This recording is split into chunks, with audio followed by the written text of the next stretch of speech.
ಎಲ್ರೂ ತುಂಬಾ ಅವಸರದಲ್ಲಿ ಹೊರಗಡೆ ಹೋದ್ರು. ಏನಾಯ್ತತ್ತೆ?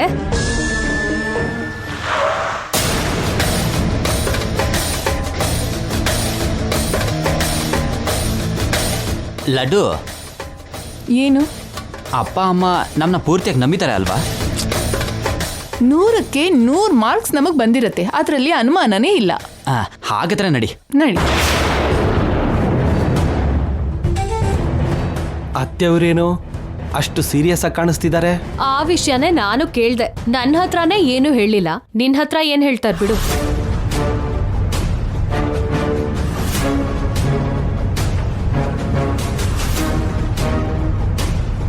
ಎಲ್ರೂ ಎಲ್ಲಿಂದ ಬರ್ತಿದ್ದೀರಾ ನಿಹಾರಿಕಾ? ನಮ್ ನೋವ್ನ ಏನು ಅಂತ ಹೇಳಿ ಅದ್ಗೆ. ನಿಮಗೆ ನೋವಾ? ಹೌದು ಪೃಥ್ವಿರಾಜ್ ಅವರೇ, ಅವನಿ ನಮಗ್ ಕೊಡ್ತಾ ಇರೋ ಟಾರ್ಚರ್ ಅಷ್ಟಿಷ್ಟಲ್ಲ. ಏನಾಯ್ತು ಅಂತ? ಕಿಡ್ನಾಪ್ ಆಗಿರೋ ಸೌಮ್ಯನ್ ಬಗ್ಗೆ ನಂಗೆಲ್ಲಾನು ಗೊತ್ತಿದೆ. ನಾನ್ ನಾಟಕ ಮಾಡ್ತಾ ಇದ್ದೀನಿ ಅಂತ ಅವನಿ ನನ್ ಮೇಲೆ ಇನ್ನೂ ಇಲ್ಲ ಸಲ್ಲದ ಆರೋಪನ ಮಾಡ್ತಾನೆ ಇದ್ದಾಳೆ. ಅವಳ ಅನ್ಮಾನ್ಸೋದ್ ಮಾತ್ರ ಅಲ್ದೇನೆ ಅತ್ತೆ ಮಾವನ್ ಕೂಡ ಜೊತೆಗ್ ಕರ್ಕೊಂಡು ನಾವ್ ಎಲ್ಲಿಗೆ ಹೋಗ್ತಿದೀವೋ ಅಲ್ಲಿಗೆ ಬರ್ತಾ ಇದ್ದಾಳೆ.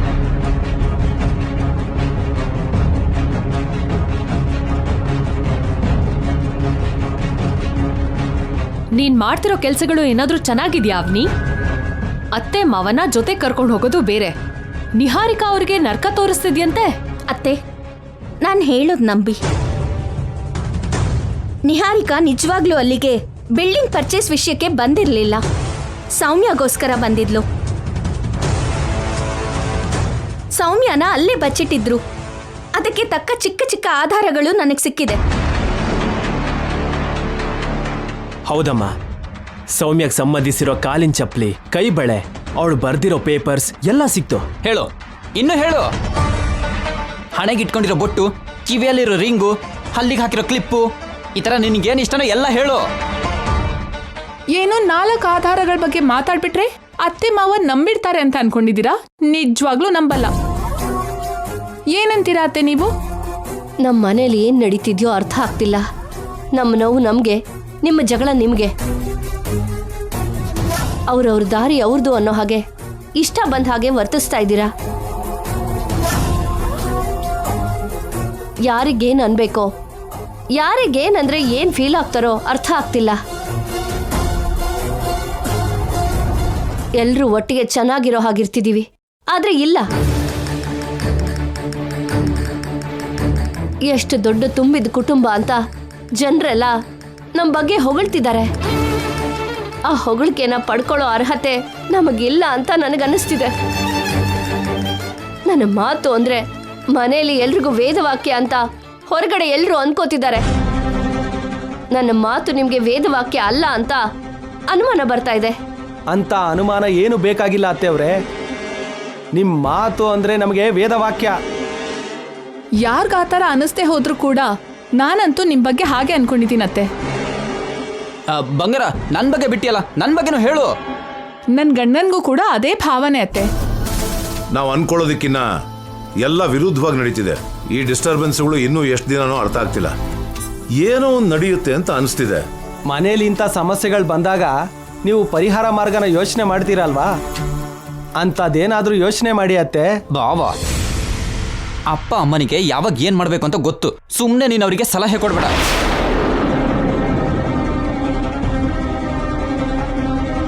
ಪರಿಹಾರ ಮಾರ್ಗದ ಬಗ್ಗೆ ಪುರೋಹಿತರ ಹತ್ರ ಈಗಷ್ಟೇ ಮಾತಾಡ್ದೆ. ಏನಂದ್ರು? ವಿಗ್ರಹ ನಮ್ಮ ಮನೆಯಿಂದ ಹೊರಗಡೆ ಹೋಗದೆ ಇರೋದಕ್ಕೆ, ಸೌಮ್ಯ ಬಗ್ಗೆ ಬೇಗ ಗೊತ್ತಾಗೋದಕ್ಕೆ, ಹಾಗೇನೆ ಮನೇಲಿರೋ ಸಮಸ್ಯೆಗಳು ದೂರ ಆಗೋದಕ್ಕೆ ಶಾಂತಿ ಪೂಜೆ ಮಾಡಿಸ್ಬೇಕು ಅಂತ ಹೇಳಿದ್ರು. ನಾಳೆನೆ ಆ ಪೂಜೆ ಮಾಡಿಸೋದಕ್ಕೆ ಏರ್ಪಾಡು ಮಾಡ್ತಿದ್ದೀವಿ. ನೀವೆಲ್ಲ ಆ ಪೂಜೆಯಲ್ಲಿ ಪಾಲ್ಗೊಳ್ಳಿ. ಎಲ್ಲರೂ ಯಾವ ಜಗಳನೂ ಮಾಡದೆ ಆ ಪೂಜೆನ ಮಾಡಿದ್ರೇನಾದ್ರೂ ಎಲ್ರಿಗೂ ಮನಃಶಾಂತಿ ಸಿಗುತ್ತೇನೋ. ಅವನಿ, ಸೌಮ್ಯ ಬಗ್ಗೆ ಸುಜಾತ ಕೂಡ ಭಯ ಪಡ್ತಾ ಇದ್ದಾಳಲ್ವಾ? ಈ ಪೂಜೆಯಲ್ಲಿ ಪಾಲ್ಗೊಂಡ್ರೆ ಒಳ್ಳೇದಾಗುತ್ತೆ ಅಂತ ಹೇಳಿ ನಿಮ್ಮ ಅಕ್ಕನ್ನು ಈ ಪೂಜೆಗೆ ಬರೋದಕ್ಕೆ ಹೇಳು. ಸರಿ ಅತ್ತೆ, ನೀವ್ ಎಲ್ಲಾನು ಚೆನ್ನಾಗೇ ಯೋಚನೆ ಮಾಡ್ತೀರಾ, ಕೊನೆಯಲ್ಲಿ ತಪ್ಪು ನಿರ್ಧಾರ ತಗೋತೀರಾ. ತಪ್ಪು ನಿರ್ಧಾರ ಏನು? ಸುಜಾತನ ಕರೆದ್ರೆ ಪೂಜೆ ಪ್ರಶಾಂತವಾಗಿ ಹೇಗ್ ನಡೆಯುತ್ತೆ? ಫಲಿತಾಂಶ ನಾವ್ ಆಶಿಸ್ದಾಗೆ ಯಾಕೆ ಬರುತ್ತೆ? ಅದು ನಿಜಾನೇ. ಸುಜಾತ ಕಾಲಿಟ್ಟು ಯಾವ ಫಂಕ್ಷನು ಇಲ್ಲಿವರೆಗೂ ಸಕ್ಸಸ್ಫುಲ್ ಆಗಿ ನಡೆದಿಲ್ಲ.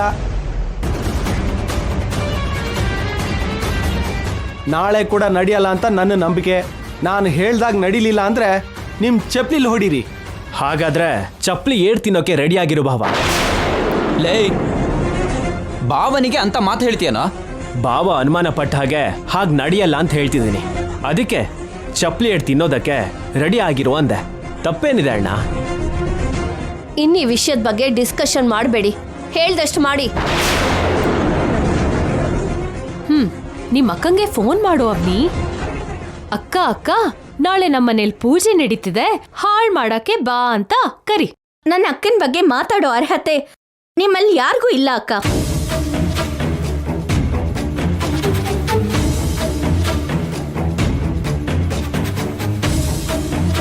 ನಾಳೆ ಫೈರ್ ಬ್ರ್ಯಾಂಡ್ ಬಂದ್ರೆ ಮಾತ್ರ ಖಂಡಿತವಾಗ್ಲೂ ಜಗಳ ನಡೆಯುತ್ತೆ, ಡೌಟೇ ಇಲ್ಲ. ನಮ್ದೇನಿದೆ ಅಣ್ಣ, ನಾವ್ ಮಾತ್ರ ನಿಮಿತ್ತ ಪಾತ್ರಗಳಷ್ಟೇ. ಯಾವ್ದೇ ಯುದ್ಧ ಆದ್ರೂ ಅದು ನಿಹಾರಿಕಾ ಅವನಿ ಮಧ್ಯೆ ಮಾತ್ರ ಅಲ್ವಾ, ಅವ್ರು ನೋಡ್ಕೋತಾರೆ. ನಾವ್ ಸುಮ್ನೆ ಇರೋಣ ಅಷ್ಟೇ ಅಷ್ಟೇ. ನಡಿ. ಲಡ್ಡು, ಏನು? ನಾಳೆ ಅಮ್ಮನವ್ರಿಗೆ ಮಾಡೋ ಶಾಂತಿ ಪೂಜೆಯಿಂದ ಅಮ್ಮನವರು ಮನೆಯಿಂದ ಹೊರಗಡೆ ಹೋಗದೆ ಇರ್ತಾಳೆ ಅಂತೀಯ? ಅಂತ ಸೀನಿಲ್ಲ.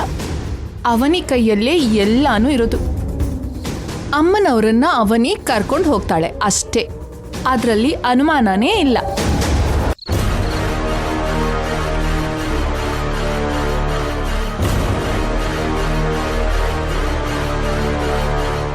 ಬಾಸ್, ಫೋನ್ ರಿಂಗ್ ಆಗ್ತಿದೆ.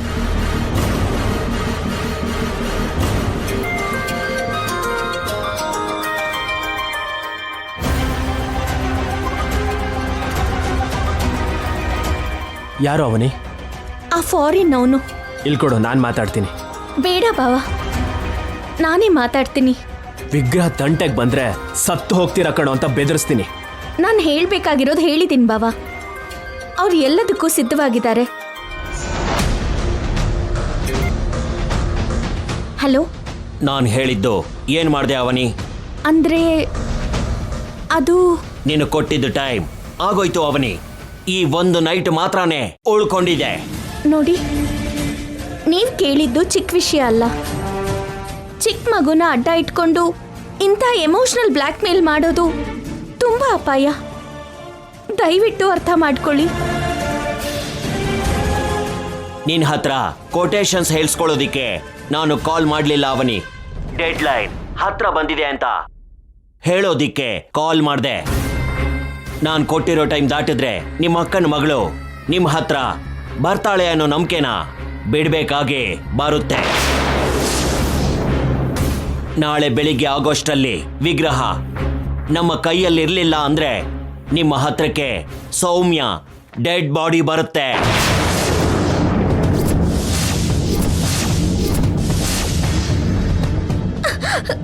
ಬೇಡ, ಸೌಮ್ಯ ಮಾತ್ರ ಏನು ಮಾಡಬೇಡಿ. ನಾಳೆ ಬೆಳಗ್ಗೆ ಅಲ್ಲ,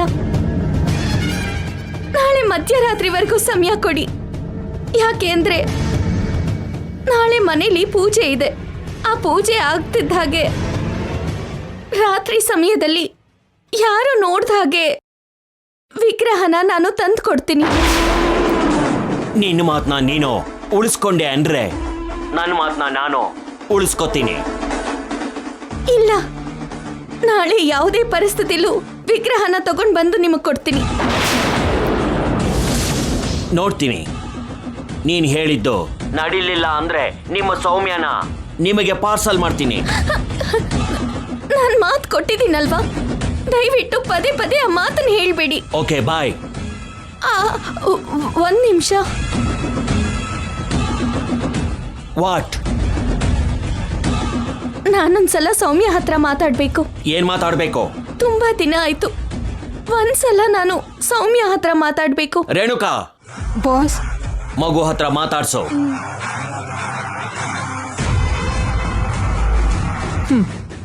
ಒಟ್ನಲ್ಲಿ ಅವನಿ ಡೇವಿಡ್ಗೆ ಕಮಿಟ್ಮೆಂಟ್ ಕೊಟ್ಟಿದ್ದಾಳೆ.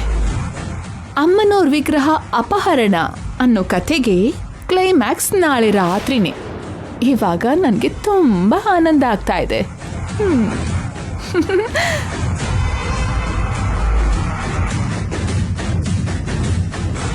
ತಗೋ ಮಾತಾಡು. ಯಾರು? ನಿಮ್ ಚಿಕ್ಕಮ್ಮ. ಹಾ?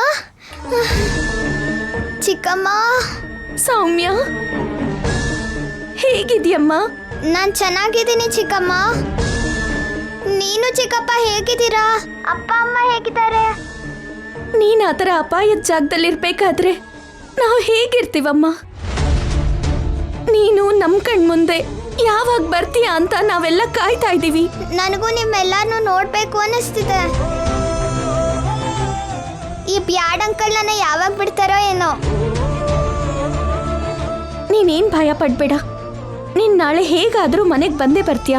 ನನ್ನ ಚೆನ್ನಾಗೇ ನೋಡ್ಕೊಂತಿದ್ದಾರೆ, ಆದ್ರೆ ಯಾಕೋ ನನಗೆ ತುಂಬಾ ಭಯ ಆಗ್ತಿದೆ ಚಿಕ್ಕಮ್ಮ.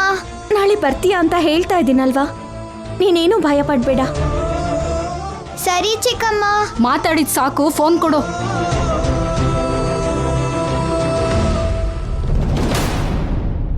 ಬಾಸ್,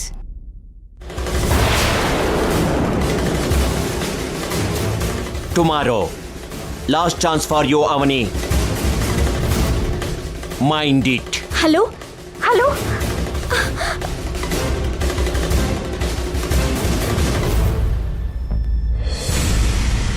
ನೀನೀಗ ಮಾಡ್ತಿರೋದ್ ಕೆಲಸ ತುಂಬಾನೇ ರಿಸ್ಕ್ ಅನಿಸ್ತಿದೆ ಅವನಿ. ನಾಳೆ ನಾನು ಅವ್ರ ಕೈಗೆ ವಿಗ್ರಹ ಕೊಡ್ಲಿಲ್ಲ ಅಂದ್ರೆ ಸೌಮ್ಯನ ಸಾಯಿಸ್ತೀವಿ ಅಂತಿದಾರೆ ಬಾವ. ನಿನ್ ನೋವು ನಾನು ಅರ್ಥ ಮಾಡ್ಕೋಬಲ್ಲೆ, ನನಗೂ ನೋವಾಗ್ತಿದೆ, ಆದ್ರೆ ಅದ್ ಕರೆಕ್ಟ್ ಅಲ್ಲ ಅಂತ ನನ್ನ ಫೀಲಿಂಗ್. ನಾನ್ ಕೊಡೋದು ಡೂಪ್ಲಿಕೇಟ್ ವಿಗ್ರಹನೇ ಆಗಿರೋದ್ರಿಂದ ಏನೂ ಆಗಲ್ಲ ಬಾವ. ಅದನ್ನ ಡೂಪ್ಲಿಕೇಟ್ ಅಂತ ಕಂಡು ಹಿಡಿದ್ಮೇಲೆ ಅವ್ರು ನಿನ್ನ ಬಿಡಲ್ಲ ಅವನಿ. ಆ ವಿಷಯನ ಆಮೇಲೆ ನೋಡ್ಕೊಳ್ಳೋಣ. ಅಷ್ಟರಲ್ಲಿ ಸೌಮ್ಯ ಅವ್ರ ಕೈಯಿಂದ ಹೊರಗಡೆ ಬರ್ತಾಳೆ ಅಲ್ವಾ? ಹೋಗ್ಲಿ, ಈ ವಿಷಯನ ಅಪ್ಪ ಅಮ್ಮನಿಗೆ ಹೇಳೋಣವಾ? ಬೇಡ ಬಾವ, ಇದೊಂದ್ ದಿನ ಸುಮ್ಮನೆ ಇರು. ಯಾವುದೇ ಕಷ್ಟ ಆಗದ ಹಾಗೆ ನಾನ್ ನೋಡ್ಕೋತೀನಿ. ಇದಕ್ಕೂ ಮುಂಚೆ ನೀನ್ ಮಾಡೋದ್ ಪ್ರತಿಯೊಂದು ನನಗಿಷ್ಟ ಆಗಿ ನಾನ್ ನಿನಗೆ ಸಪೋರ್ಟ್ ಆಗಿರ್ತಿದ್ದೆ. ಈ ಸಲ ಯಾಕೋ ನೀನ್ ಸಪೋರ್ಟ್ ಆಗಿ 100% ಮಾಡೋಕ್ಕಾಗ್ತಿಲ್ಲ.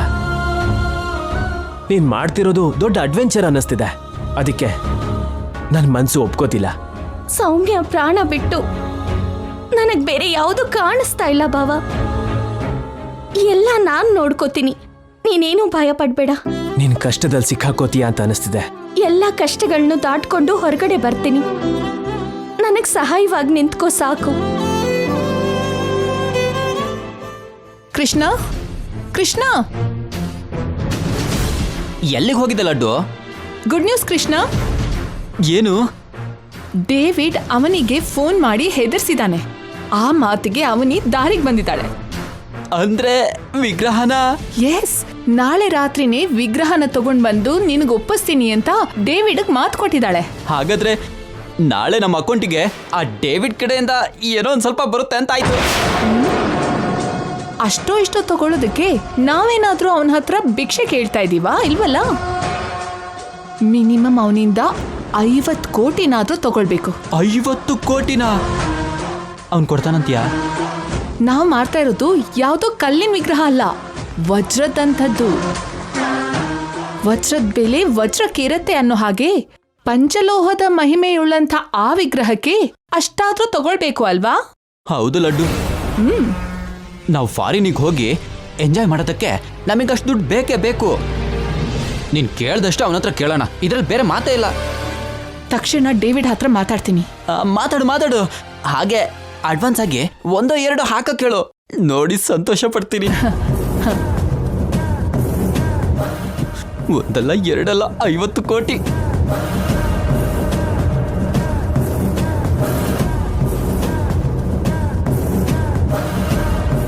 ಏನಾಯ್ತು ಬಂಗಾರ? ನಾನಿಲ್ಲಿ ಬಚ್ಚಿಟ್ಟಿದ್ದ ಸಿಮ್ ಕಾರ್ಡ್ಸ್ ಕಾಣಿಸ್ತಾ ಇಲ್ವಲ್ಲ ಕೃಷ್ಣ? ಹೌದಾ? ಅರ್ಜೆಂಟ್ ಮಾಡ್ದೆ, ಸ್ವಲ್ಪ ಹುಷಾರಾಗಿ ಹುಡ್ಕೋ ಬಂಗಾರ. ಇಲ್ಲ ಕೃಷ್ಣ. ಇಲ್ಲ ಅಂದ್ರೆ ಹೇಗ್ ಬಂಗಾರ? ಆ ಡೇವಿಡ್ ಹತ್ರ ಮಾತಾಡ್ಬೇಕು ಅಂದ್ರೆ ಸುಜಾತನಿಗೆ ಫೋನ್ ಮಾಡಿರೋ ಆ ಸಿಮ್ ಕಾರ್ಡ್ ಇಂದಾನೆ ಮಾತಾಡ್ಬೇಕಲ್ವಾ? ಹೌದು. ಮತ್ ಇವಾಗ ಏನಾಯ್ತದು? ನೀನ್ ತಗೊಂಡಿಲ್ಲ ಅಲ್ವಾ? ನನ್ನ ಅನುಮಾನ ಪಡ್ತಾ ಇದ್ಯಾ? ಅಷ್ಟಕ್ಕೂ ಆ ಸಿಮ್ ಕಾರ್ಡ್ನ ತಗೊಂಡು ನಾನೇನ್ ಮಾಡ್ಲಿ? ನನ್ನಿಂದ ಯಾವತ್ತಾದ್ರೂ ಏನಾದ್ರೂ ಪ್ರಾಬ್ಲಮ್ ಬರುತ್ತೆ ಅಂತ ಭಯ ಪಡ್ತಾ ಇದ್ಯಾ ಅಲ್ವಾ? ಅದಕ್ಕೆ ಕಾರ್ಡೆಲ್ಲ ತಗೊಂಡು ಬಿಸಾಕಿದ್ಯೇನೋ ಅಂತ ಅನುಮಾನ.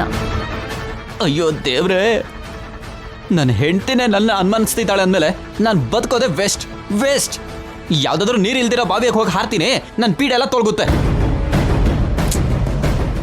ಮತ್ತೆ ಎಲ್ಲಿ ಹೋಗಿರ್ಬೋದು? ಏನೋ ಇರು, ನಾನು ಹುಡುಕ್ತೀನಿ, ಸೈಡಿಗೆ ಬಾ.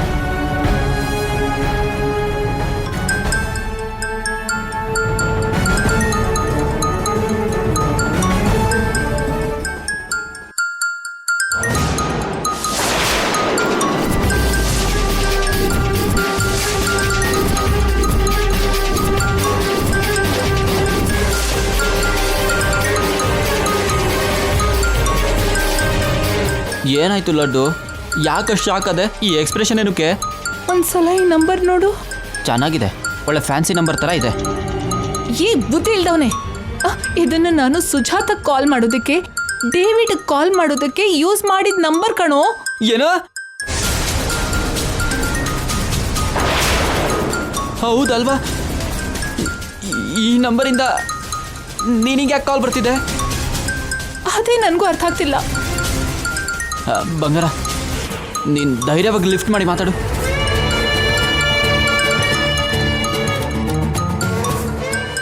ಈ ಸಿಮ್ ಯಾರ ಕೈಗೆ ಸಿಕ್ಕಿರ್ಬೋದು?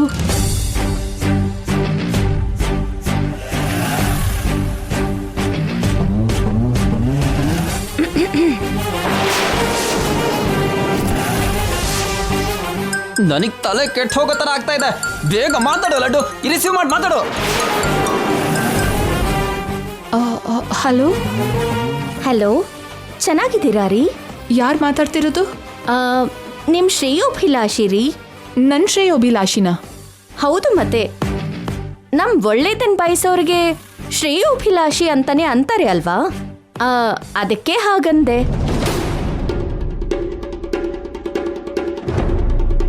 ಬಂಗಾರ, ಇದೇ ಡೈಲಾಗ್ನ ನೀನು ಇದಕ್ಕೂ ಮುಂಚೆ ಸುಜಾತನಿಗೆ ಉಪಯೋಗಿಸಿದ್ದೆ.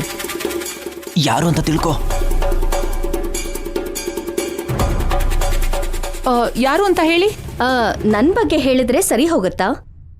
ಇಲ್ಲ ಅಂದ್ರೆ ನನ್ನ ಡೈರೆಕ್ಟ್ ಆಗಿ ನೋಡ್ತೀರಾ? ಈ ಸಿಮ್ಮಿಂದ ಹೇಗೆ ಫೋನ್ ಮಾಡ್ತಿದ್ಯಾ? ನಿನ್ನ ಹತ್ರ ಇದು ಹೇಗೆ ಬಂತು? ಮೊದಲು ಆ ವಿಷಯ ಹೇಳು. ಹೇಳಲೇಬೇಕಾ? ಕೇಳ್ತಾ ಇದ್ದೀನಿ ಅಂದಮೇಲೆ ಉತ್ತರ ಕೊಡಬೇಕು. ಯಾರು ನೀನು? ನನ್ನ ಬಗ್ಗೆ ನಿನಗೆ ಗೊತ್ತಿಲ್ಲ.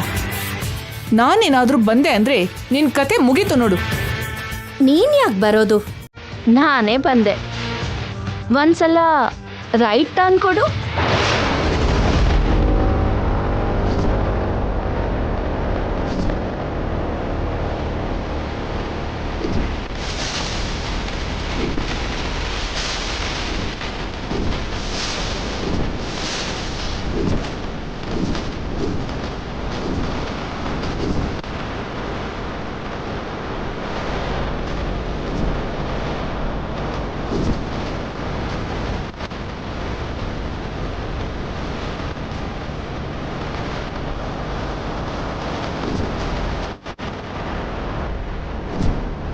ನೀನು ರಹಸ್ಯವಾಗಿ ಬಚ್ಚಿಟ್ಟಿದ್ದ ಸಿಮ್ ಕಾರ್ಡನ್ನ ನಾನೇ ತಗೊಂಡೆ. ಅದರಿಂದ ನೀನು ನಮ್ಮ ಅಕ್ಕನ ಹತ್ರ ಮಾತಾಡೋದಕ್ಕೆ ಉಪಯೋಗಿಸಿರೋ ಈ ಸಿಮ್ ಕಾರ್ಡ್ನ ಕಂಡು ಹಿಡಿದು ನಿಂಗೆ ಫೋನ್ ಮಾಡಿದೆ. ಸೌಮ್ಯ ಬಗ್ಗೆ ನಿನ್ನ ತಂಗಿಗೆ ಎಲ್ಲ ಗೊತ್ತು ಅಂತ ಈ ಸಿಮ್ ಕಾರ್ಡಿಂದ ನೀನು ನಮ್ಮ ಅಕ್ಕನ ಫೋನ್ ಮಾಡಿ ವಾಯ್ಸ್ ಬದಲಾಯಿಸಿ ಮಾತಾಡಿದೆ. ನಮ್ಮ ಮಧ್ಯೆ ಜಗಳ ಸೃಷ್ಟಿಸ್ಬೇಕು ಅನ್ಕೊಂಡೆ. ನಿನ್ನಿಂದ ನಮ್ಮ ಮಧ್ಯ ಇರೋ ಅಪಾರ್ಥಗಳು ದೂರ ಆಗಿ ನಮ್ಮ ಸಂಬಂಧ ಇನ್ನಷ್ಟು ಬಲವಾಯಿತು. ಅವನಿ ಯಾವಾಗ ಎಲ್ಲಿ ಹೇಗೆ ಸಿಗ್ತಾಳೆ, ಅವನಿನ ಹೇಗಾದರೂ ಮುಗಿಸ್ಬಿಡ್ಬೇಕು ಅಂತ ನೀನಂತೂ ಯಾವಾಗಲೂ ಕಾಯ್ತಾ ಇರ್ತೀಯ ಅಲ್ವಾ? ನಾನು ನೋಡಿದ್ರೆ ನಿನಗಂತ ಅವಕಾಶನೇ ಕೊಡ್ತಾ ಇಲ್ಲ. ಅದಕ್ಕೆ ಡಿಸಪಾಯಿಂಟ್ ಆಗ್ತಾ ಇದೆಯಾ? ನನ್ನ ರೂಮಿಗೆ ಬಂದು ಕಳ್ತನ ಮಾಡೋದಕ್ಕೆ ನಿನಗೆ ನಾಚಿಕೆ ಆಗಲ್ವಾ? ನಾನು ಕಳ್ತನ ಮಾಡೋದಕ್ಕೆ ಬಂದಿಲ್ಲ, ಕಳ್ಳನ್ನ ಹಿಡಿಯೋದಕ್ಕೆ ಬಂದಿದ್ದೀನಿ.